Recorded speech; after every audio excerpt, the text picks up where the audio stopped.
যুবক, প্রতারিত হইও না বন্ধু, প্রতারিত হইও না। তোমার মতো সুখী সচ্ছল ছিল, বাবার সম্পদ ছিল, চাকরি ছিল, বাবা বিদেশ ছিল, এরকম হাজারো সন্তান আজকে উদ্বাস্তু শরণার্থী শিবিরে শরণার্থীর মতো মানবেতর জীবন। ফিলিস্তিনে, রোহিঙ্গাতে, সিরিয়াতে, ইরাকে মুসলমানের লক্ষ কোটি সন্তান রোহিঙ্গা আরে শরণার্থী উদ্বাস্তু হিসাবে মানবেতর জীবন যাপন করছে। এদেরও ফ্যামিলি ছিল, এদেরও মা ছিল, এদেরও বাবা ছিল, এদেরও ব্যাংক ব্যালেন্স ছিল, এদেরও হাস্যোজ্জ্বল চেহারা ছিল।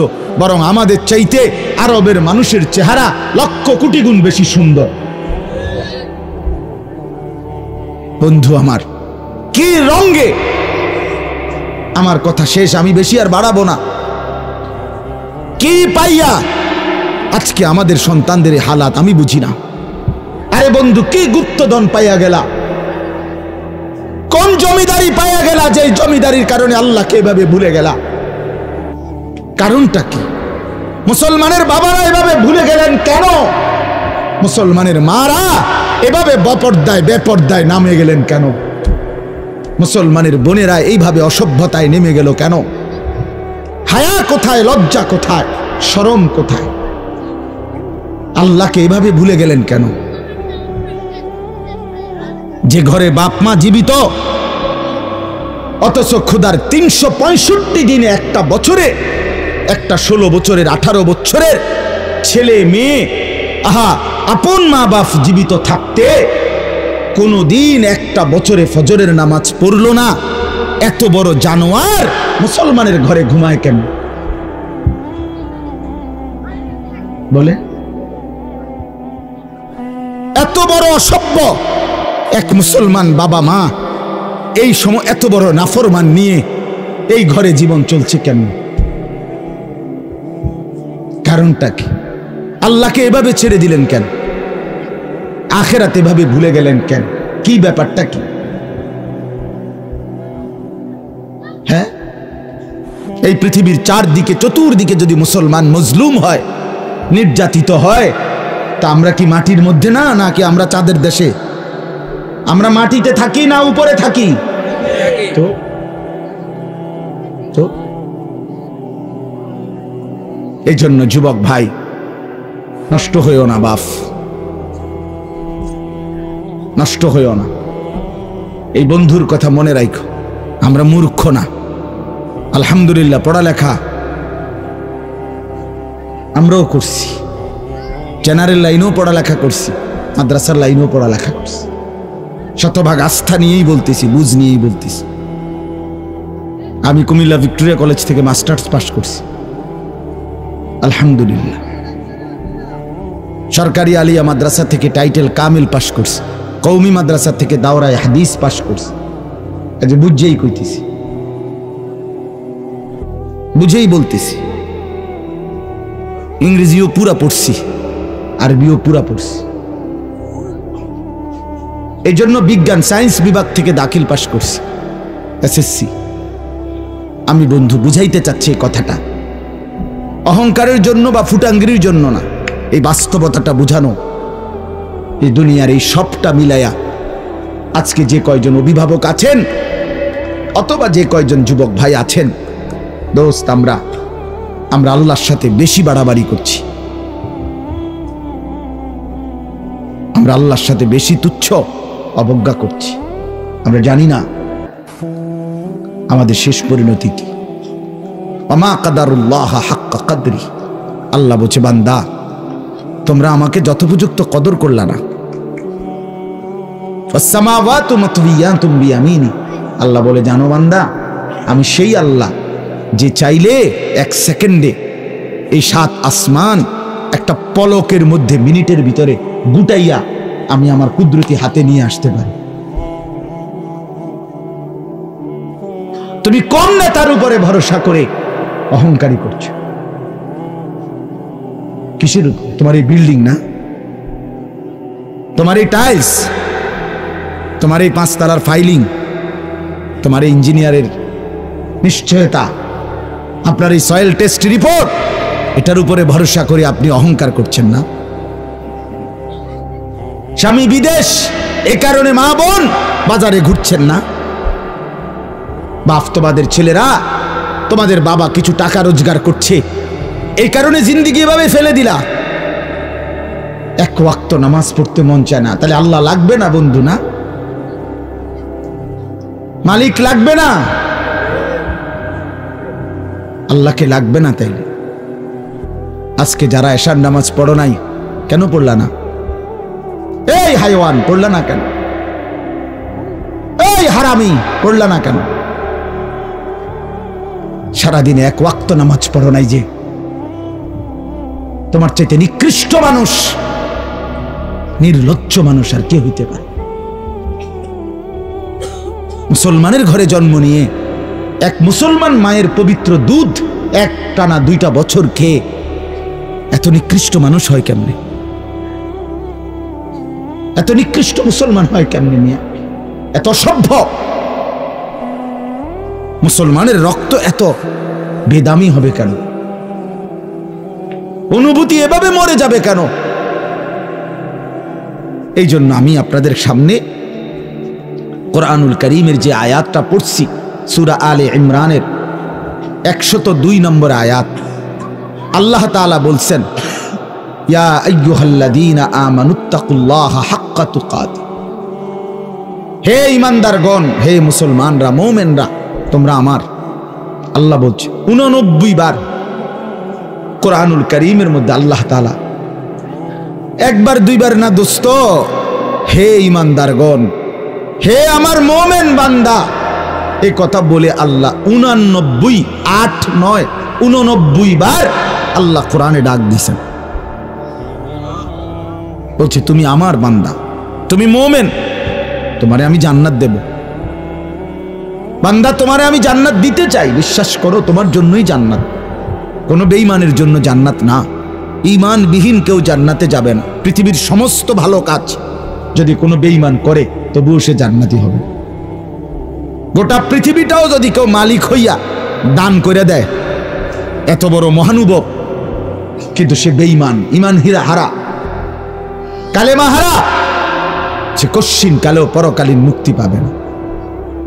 ঈমান এইসা সম্পদ, ঈমান এতনা দামি জিনিস, এতটা দামি সম্পদ। ঈমান বিহীন গোটা পৃথিবীর কিছুরই কোনো মূল্য নেই। তো আল্লাহ বলে, সেই ঈমান আমি তোমাকে দিয়েছি বান্দা, আমি গ্রহণ করছি। ইয়া আইয়ুহাল্লাযীনা আমানু, হে ঈমানদারগণ, তার মানে তোমার এটা ফরমটা আমি নিছি, তোমার ঈমানদার হিসাবে গ্রহণ করছি, তোমারে মুসলমান বলে নিলাম আমি, এজন্যই তো ডাক দিলাম, আমার বান্দা, ডাক তো তোমাকে দিলাম। হযরত হাসান বসরি রাহমাতুল্লাহি আলাইহি বিশ্ববিখ্যাত তাবেঈ ছিলেন, আলেম ছিলেন, শ্রেষ্ঠ বুজুর্গ ছিলেন হাসান বসরি রাহমাতুল্লাহ। আমরা তাফসিরে পড়ছি, উনি বলতেন, যখনই কোরআনের এই আয়াত ইয়া আইয়ুহাল্লাযীনা আমানু এটা শুনবে, তো প্রত্যেকটা মুমিনের উচিত সে কান খাড়া করে সাথে সাথে নড়ে চড়ে বসা, আর হৃদয়ের মধ্যে কথা আনা, আমার মনিব আমাকে ডাকছেন, এখন হয়তো আমাকে কিছু করতে বলবেন অথবা কিছু নিষেধ ছাড়তে বলবেন, আর আমার উচিত মনিবের ডাকেই সাড়া দেওয়া। তো আল্লাহ তাআলাও এখানে বলছেন, ইয়া আইয়ুহাল্লাযীনা আমানু, হে ঈমানদারগণ, ইত্তাকুল্লাহা হাক্কা তুকাতিহ, তুমি পূর্ণ হক আদায় করে, সামর্থ্যের সবটা দিয়ে, নিজ যোগ্যতার সবটুকু দিয়ে, নিজ সামর্থ্যের সবটা দিয়ে হক আদায় করে তুমি আল্লাহকে ভয় করো, তাকওয়া অর্জন করো। আখিরাত খামখেয়ালি করো না, আল্লাহর হুকুম মানাটাকে খামখেয়ালি করো না, নয়সয় মনে করো না, জোরাতালি মনে করো না। হাক্কা তুকাতিহ, একেবারে হক আদায় করে আল্লাহকে ভয় করো। এই কথাটা যে আল্লাহ কোরআনে বন্ধু কতবার বলছে, বারবার বারবার বারবার। ইয়া আইয়ুহাল্লাযীনা আমানুত্তাকুল্লাহা ওয়া কুলু কাওলান সাদীদা, এই যে আল্লাহ বলছে, ইয়া আইয়ুহাল্লাযীনা আমানুত্তাকুল্লাহা ওয়া কুনু মা'আস সাদিকিন, এই যে আল্লাহ বলছে, ইয়া আইয়ুহাল্লাযীনা আমানুত্তাকুল্লাহা ওয়াল তানজুর নাফসুম মা কদ্দামাত লিগাদ ওয়াত্তাকুল্লাহ। এই যে আল্লাহ বলছে ইয়া আইয়ুহান নাসুত্তাকু রাব্বাকুম আল্লাযী খালাকাকুম মিন নাফসিন ওয়াহিদা। এই যে আল্লাহ বলছে ইয়া আইয়ুহান নাসুত্তাকু রাব্বাকুম ইন্না জালজালাতাস সাআতি শাইউন আযীম।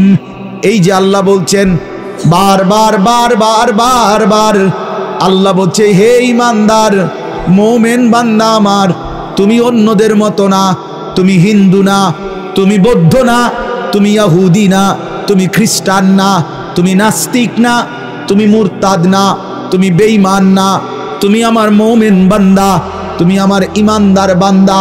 তুমি আর 10 জনের মতো না। ভাত আমি সবাইকে খাওয়াবো, সেজদার তৌফিক আমি সবাইকে দেব না। বউ বাচ্চা স্ত্রী সন্তান সংসার বাড়ি গাড়ি ক্ষমতা এটা তো আমি আল্লাহ বেঈমানকেও দিচ্ছি, বেশি দিচ্ছি। কিন্তু আল্লাহ বলেন মুমিন তোমাকে আমি জান্নাত দেব, জান্নাত জান্নাত দেব, জান্নাত দেব। ঈমানদার জান্নাত এক পলক দেখবে। হাদিসের মধ্যে আছে আল্লাহর নবী সাল্লাল্লাহু আলাইহি ওয়াসাল্লাম বলেন পুরাটা হায়াত যেই বান্দা যেই মুমিন দুঃখ কষ্ট আর যন্ত্রণায় কাটাইছে, কোনোদিন 1 সেকেন্ডের জন্য সুখ পায় নাই, কিন্তু 1 মুহূর্তের জন্য আল্লাহর নাফরমানি করে নাই, খোদার কসম আল্লাহর নবী বলেন বন্ধু হাসরের ময়দানে আল্লাহ তার সেই অনুগত বান্দাকে হুকুম মাননেওয়ালা মুমিন যে কোনোদিন সুখ পায় নাই, দুনিয়ায় আনন্দ পায় নাই, দুঃখ আর যন্ত্রণা। আমার একজন নিকটাত্মীয় আছে আমার এই হায়াতে, আমার ঘনিষ্ঠ আপনজন, আমার এই হায়াতে, আমার এই 20-25 বছরের ভিতরে আমি কোনোদিন তার সুখের কথা খুব কমই শুনছি। যখনই শুনছি উনি বিপদেই আছে, কোনো না বড় সড়ো মুসিবতে, একটার পর একটা তার বিপদ লেগেই আছে। বিপদ যেন তারে ছাড়ে না, মুসিবত যেন তার। আমি তার জন্য নিজে উমরা করছি, কত সময় কত দোয়া আমার সেই আপনজনের জন্য আমি করি, কিন্তু আমার কাছে মনে হয় আমার মালিকের ফয়সালা এটা যে মুসিবত তাকে ছাড়ে না, বিপদ তাকে ছাড়ে না। আল্লাহর নবী সাল্লাল্লাহু আলাইহি ওয়াসাল্লাম বলেন এই প্রচন্ড মুসিবতের ভিতরেও আমার হুকুমটা মেনে যে আখিরাতে গেল, আল্লাহ তাআলা ফেরেশতাকে বলবে আমার এই বান্দাকে জান্নাতের চারদিকটা একবার ঘুরাইয়া জান্নাতের দরজা বরাবর একটু দাঁড় করাইয়া আবার নিয়ে আসো। কসম আল্লাহর, এটা হাদিস। ওই জীবনভর দুঃখ কষ্টে আল্লাহর হুকুম মেনে গেছে সেই লোকটাকে চারদিকে ঘুরাইয়া জান্নাতের দরজার কাছে 1 মিনিটের জন্য ফেরেশতা দাঁড় করাবে। জান্নাতের একটা মিষ্টি বাতাস 1 সেকেন্ডের জন্য তার কলিজাটার মধ্যে এসে লাগবে ভিতর থেকে। এইবার লোকটাকে আল্লাহ রসুল বলেন আল্লাহর সামনে যখন আনা হবে আল্লাহ তাআলা জিজ্ঞেস করবে আমার বান্দা জীবনটা বুঝি দুঃখ আর কষ্টেই কাটাইছো না? কসম আল্লাহর হাদিসে আছে ওই বান্দা বলবে মাওলা বলেন কি মাওলা, জীবনে দুঃখ কি জিনিস আমি তো কখনোই দেখি নাই। আল্লাহর কসম রসুল বলছে মুমিন ওই 1 সেকেন্ডের জান্নাতের বাতাস তার 70 বছরের দুঃখ ভুলায় দিবে, মুসিবত ভুলায়। এজন্য বন্ধু চালাক মনে করেন না, সিটার বাটপার যারা, হ্যাঁ আমনে চালাক আমরা বেকুব, জি না আমরা ভাত খাইয়া বড় হইছি, আমি বন ফানি চা দিয়া ভিজাইয়া বড় খাইয়া বড় হইছি না। যুবক তোমরা যারা নামাজ পড়ো না আর সারাদিন নারীর ছবি আর নর্তকীর নাচ গান আর এই ফালতু জিন্দিগি সমবয়সীদের সাথে আড্ডার মাস্তানি আর এ সদর বদর, তুমি চালাক বেটা। হ্যাঁ আমি বেওকুফ, কেন বেওকুফ হবো আমি? তুমি যা খাইয়া বড় হইছ আমি তো তা খাইয়াই বড় হইছি। এই মাটি আলো বাতাসে যদি তুমি বড় হও তো আমি কি মাটির তলে বড় হইছি না? বুঝবো না কেন? বুঝি না কেন? কি বেশি বুঝ জ্বালাইছো তুমি? আপনারা যারা সুদ খান, ঘুষ খান, হারাম খান, আপনাদের যাদের অবৈধ উপার্জন, আপনাদের যাদের স্ত্রী বেপর্দা, আপনাদের যাদের মেয়ে বেপর্দা, আপনাদের যাদের ঘরে রঙিন টেলিভিশনে নাচ গান নর্তকীর ছবি সারা বছরের পর বছর চলে, আপনারা মোটেই চালাক না, আপনারা বেওকুফ, আপনাদের ফ্যামিলিও বেওকুফ। মিয়া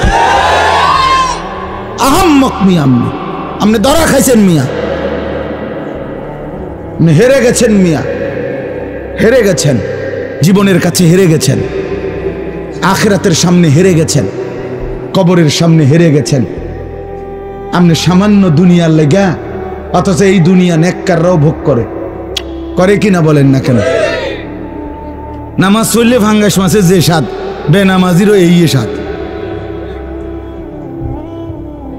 বেনামাজি যেটারে টাইলস কয়, নামাজি এটারে টাইলস কয়, এতে কোনো মাটি কয় না। তাহলে আপনি আহামরি কি দুনিয়া ভোগ করলেন বলেন? কি জন্য আখিরাত ছেড়ে দিলেন? আল্লাহ আমাদেরকে বুঝার তৌফিক দান করে। অতএব বাপ, আমার কথা একটু শক্ত শক্ত, পরে মনে মনে কইবেন যে এরকম দুই একজন থায়ে হুজুরদের মধ্যে কিছু থাকে, কি করবে? কিছু শক্ত হুজুর থাকতেই পারে না, বেজাল্লা হুজুর ধরেন না। আমি এই কিছু বাকি আমি দিল জাগাইতে চাই, খোদার কসম দুশ্মনী নিয়ে বলি নাই। কি ভাই, কারোর সাথে কোনো দুশ্মনী ছিল কি?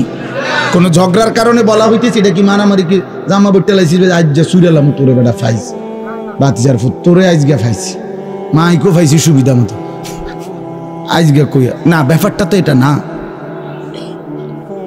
দোস্ত আমার, বাপ আমার, পর্দার আড়ালের মা বোন, আপনাকে জাগাইতে চাই। মা, কেন বেপর্দার জিন্দিগি?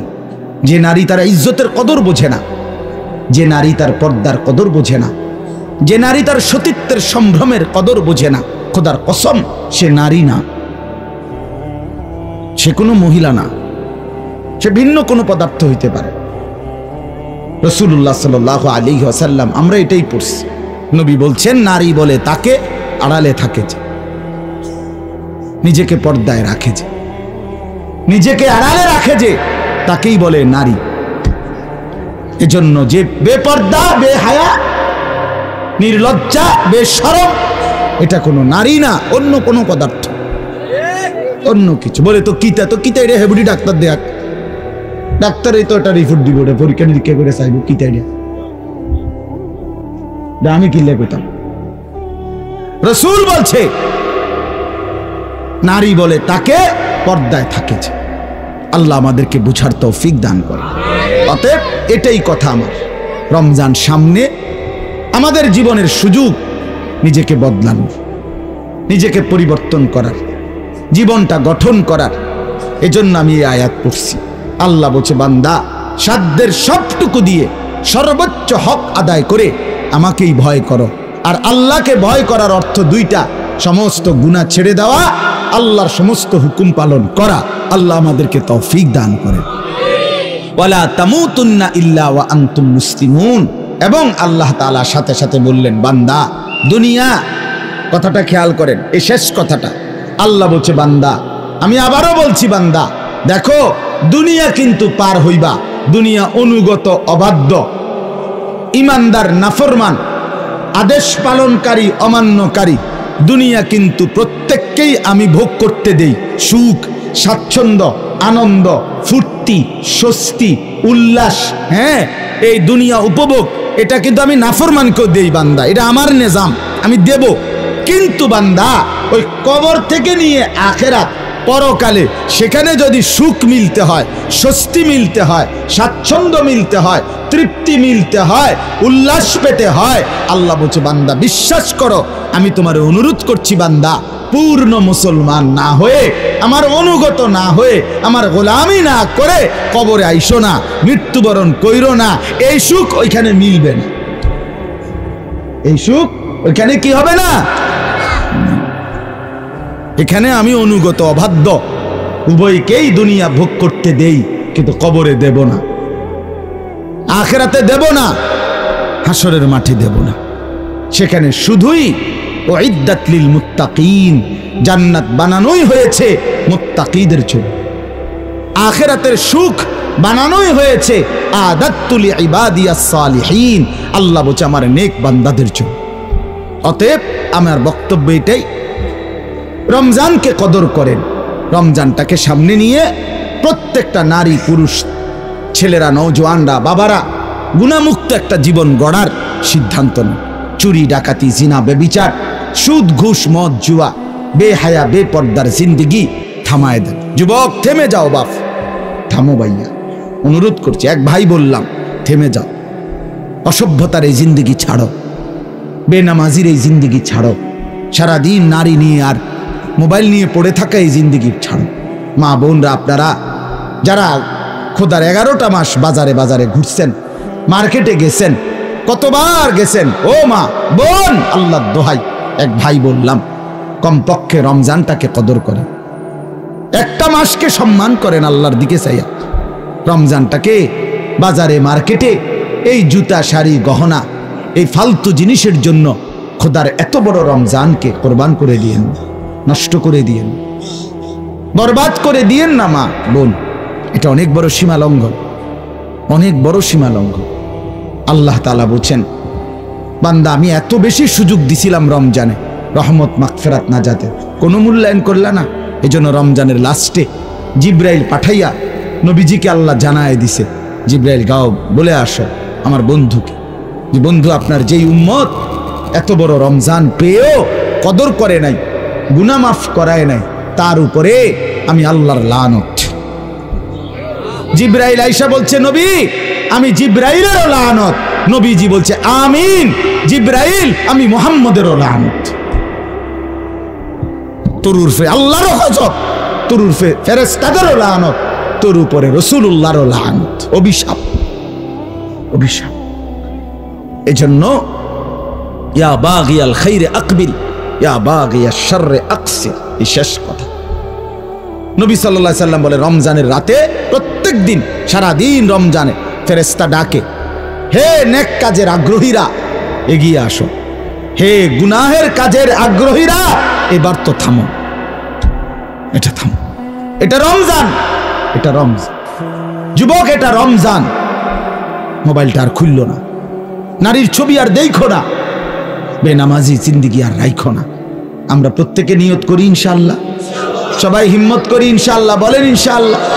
আল্লাহ তাআলা তৌফিক দান করেন। আমার বাপ, আর 5টা মিনিট আমার একটু কথা আপনাদের কাছে আমার মেহেরবানি করে অনুরোধ। আমি ব্যক্তিগতভাবে খুব লম্বা সময় বলতে পারবো না, কিন্তু আপনাদের কাছে আমার অনুরোধ, এই দেবিদ্দার দারুল উলুম মাদ্রাসা অনেক প্রাচীন, হযরত মাওলানা আবু তাহের সাহেব, উনি আমাদের অনেক মুরব্বী, অনেক মুরব্বী, অনেক মুরব্বী। মূলত ওনার সম্মান জানাইতে গিয়েই আলহামদুলিল্লাহ আমি চেষ্টা করি এই মাহফিলটাতে আসতে। ওনার ছেলে বশির, সে আমারে অনেক মহব্বত করে, অনেক মহব্বত করে, অনেক মহব্বত। এই জন্য সব মিলায়া আন্তরিকতার কারণেই চেষ্টা করছি আসতে। আপনাদের কাছে অনুরোধ, এই মাদ্রাসাটা সবচেয়ে প্রাচীন দেবিদ্দারের পুরাতন মাদ্রাসাগুলোর মধ্যে এটা একটা। আমাদের মাসিকারা মাদ্রাসা, আমাদের রামপুর মাদ্রাসা, এগুলো যেরকম প্রাচীন মাদ্রাসা, এটাও আলহামদুলিল্লাহ অনেক প্রাচীন একটা মাদ্রাসা। মূলত জীবনটা আসলেই বাস্তবতা এই যে কাজে লাগাইলেও শেষ হয়, খামখেয়ালি আর গাফলুতিতেও শেষ হয়। রাত কারো জন্যই বাকি থাকে না, দিন কারো জন্যই থেমে থাকে না, জিন্দেগি চলেই যায়। গুরুত্ব দিলেও হায়াত শেষ, খামখেয়ালি করলেও হায়াত শেষ। কাজে লাগাইলেও জিন্দেগি শেষ, কাজে না লাগাইলেও জীবন শেষ। বাসর রাতও ভোর হয়, জেলখানার রাতও ভোর হয়, কষ্ট আর মুসিবতের রাতও শেষ হয়, আনন্দ আর ফুর্তির রাতও শেষ হয়। এবং জীবনটা আমাদের ওয়ান ওয়ে, একমুখী রাস্তা, যেটা কেবল সামনের দিকেই যেতে হয়, ওই বরাবর, আর পিছন দিকে আসা যায় না। এইখানে আমরা যারা কল্পনা করেন, আমরা যারা বসেছি, কেউ ইচ্ছা করলে আজকের দুপুরে আমরা আর ফিরে যাইতে পারবো? কোনো সুযোগ, কোনো যোগ্যতায়। পৃথিবীতে ইমাম ইবনু রজব হাম্বলি রাহমাতুল্লাহ আলাইহি বলেন, প্রতিটা দিন, প্রতিটা রাত, প্রতিটা মিনিট, প্রতিটা মুহূর্ত চিৎকার করে করে বলে পৃথিবীবাসীকে যে হে আল্লাহর বান্দারা, আমি শুধু একবারের জন্যই এসেছি, আমি আর কখনো পৃথিবীতে আসব না, তুমি আমাকে কাজে লাগাও, নষ্ট করো না। এটা প্রতিটা দিন ডেকে ডেকে বল, প্রতিটা মিনিট। আপনি বলেন 28শে ফেব্রুয়ারি 2024 রোজ বুধবার, এই শিরোনাম পৃথিবীতে আর কোনোদিন হবে? আর হবে, এই শেষ। আগামী বুধবার আসবে, কিন্তু সেটা 28শে ফেব্রুয়ারি না। আগামী বছর 28শে ফেব্রুয়ারি হবে, কিন্তু সেটা 2024 না। তাহলে এই শিরোনামটা আর আসবে। আমাদের হায়াতটা এমন, আমাদের জিন্দিগি এমন। অনেক ছেলে বোঝে না, অসংখ্য ছেলে এই দুষ্টমি, এই গাফলতি, এই খামখেয়ালি, এই অসভ্যপনা, জিন্দিগি চলেই যায়, কেউ থামে না। কোনো অপদার্থের জন্য জীবন থামে না।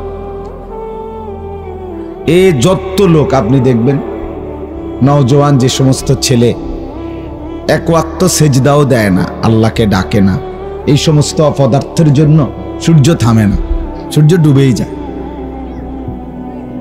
চাঁদ ডুবেই যায়।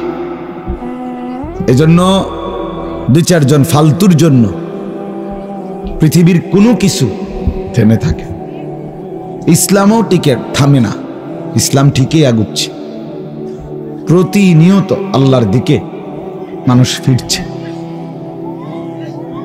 কিশোর, তরুণ, যুবক, বৃদ্ধ, নারী, পুরুষ, বিধর্মী, পৃথিবীতে একমাত্র ক্রমবর্ধমান ধর্মের নামই হলো ইসলাম।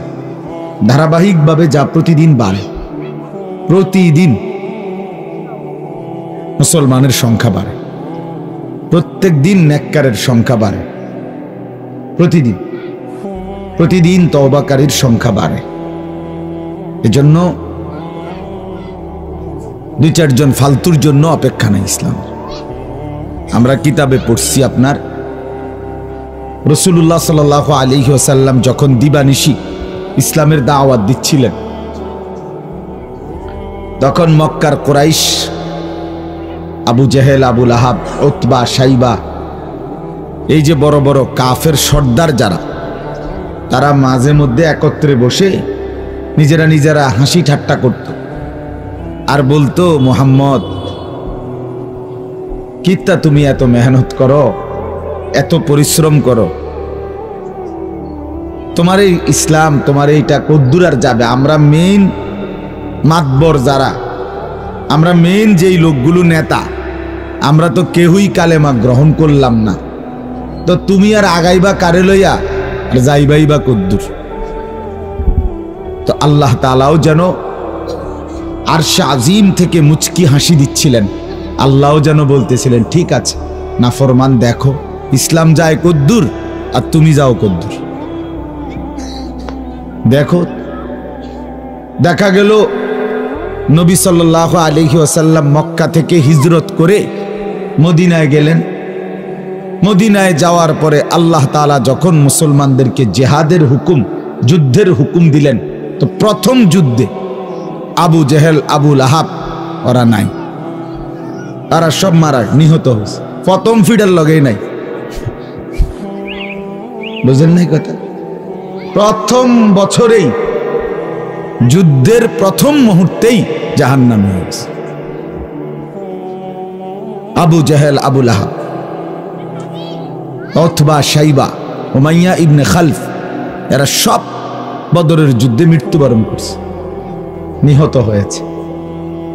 পরবর্তী 8 বছরের মাথায় মদিনায় হিজরতের 8ম বছর আল্লাহ নবী সাল্লাল্লাহু আলাইহি ওয়াসাল্লাম ঠিকই 10,000 সাহাবী নিয়ে মদিনা থেকে এসে মক্কা বিজয় করছেন এবং গোটা আরব আল্লাহ নবী সাল্লাল্লাহু আলাইহি সাল্লামের কদমের নিচে চলে আসছে।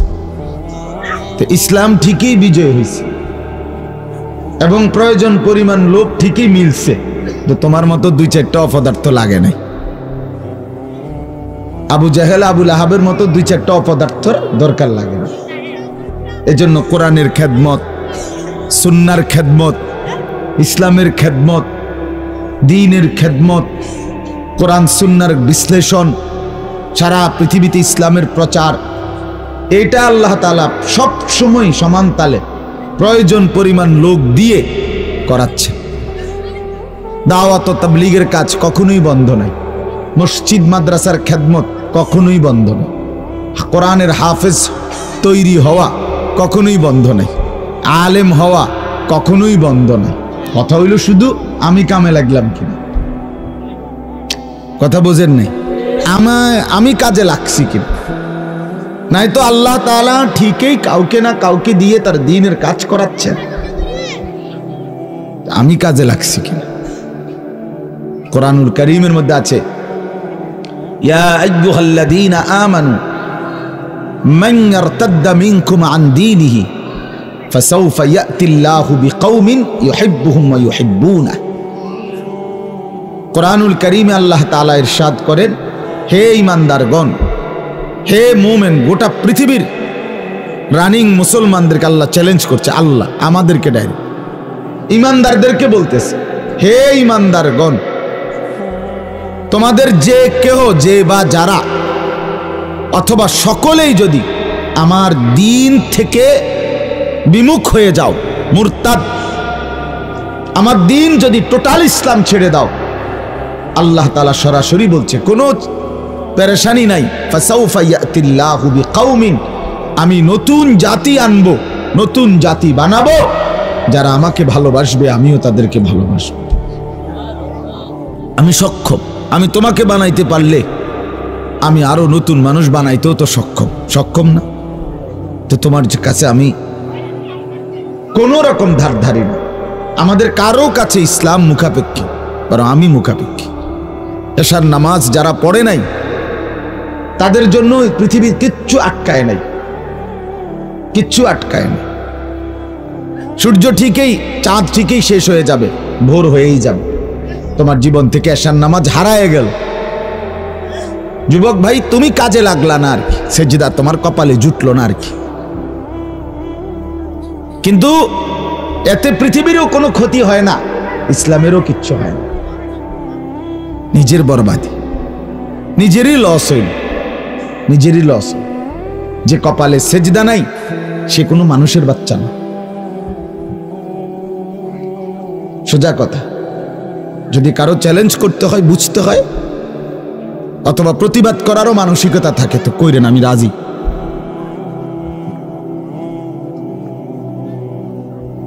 যুক্তি দিয়ে যদি কেউ বুঝাইবার মতো ক্ষমতা রাখে, যার কপালে সেজদা নাই সে মানুষের বাচ্চা না, সে তো হাইওয়ান, সে হাইওয়ান। হাসি দিয়ে উড়াই দিলে হবে না দোস্ত। নিজের নাফরমানির, আল্লাহর অবাধ্যতার পরেও যার বিবেক নড়ে না, অনুভূতি জাগে না, সে প্রতিবন্ধী, মনে রাখতে হবে। আলো আর অন্ধকার যে বোঝে না, পাক না ফাক যে বোঝে না, পেশাব আর ফানি যে বোঝে না আলাদা, সে তো প্রতিবন্ধী, সে তো প্রতিবন্ধী। এজন্য নিজের কর্তব্য যে চেনে না, নিজের ভালো মন্দ যে বুঝে না, আলো অন্ধকার যে বোঝে না, উচিত অনুচিত যে বুঝে না, করণীয় বর্জনীয় যে বুঝে না, সে সুস্থ না, স্বাভাবিক। আল্লাহ তাআলা কোরআনুল কারীমের মধ্যে বলছেন, আমি আল্লাহ তাআলা মানুষকে বানাইছি শুধু আমার ইবাদতের জন্য, অতএব শুধুই বানিয়েছি ইবাদতের জন্য। অতএব যেই মানুষটা সেজদা দেয় না, ইবাদত করে না, গোলামি করে না, সে মানুষ হওয়ার উপযুক্ত না। তাকে তো আমি বানাই নাই, বানাইছিলামই তো বন্দেগীর জন্য। অতএব যে উদ্দেশ্যে এই মাউথ বানানোই হয়েছে আপনাদের সামনে কথা পৌঁছাবার জন্য, এটা যদি আওয়াজই না দেয় তাহলে এটা মাইকও না, মাইকের জাতন। তাহলে যে মানুষকে আল্লাহ তাআলা বানাইছেন সেজদার জন্য, নামাজের জন্য, ইবাদতের জন্য, এটাই যদি তার দ্বারা যেই জন্য জিনিসটা বানানো হইল ওইটাই যদি ওইটার তেরা পাওয়া না যায়, তো এটা মানুষও না, মানুষের জাতন।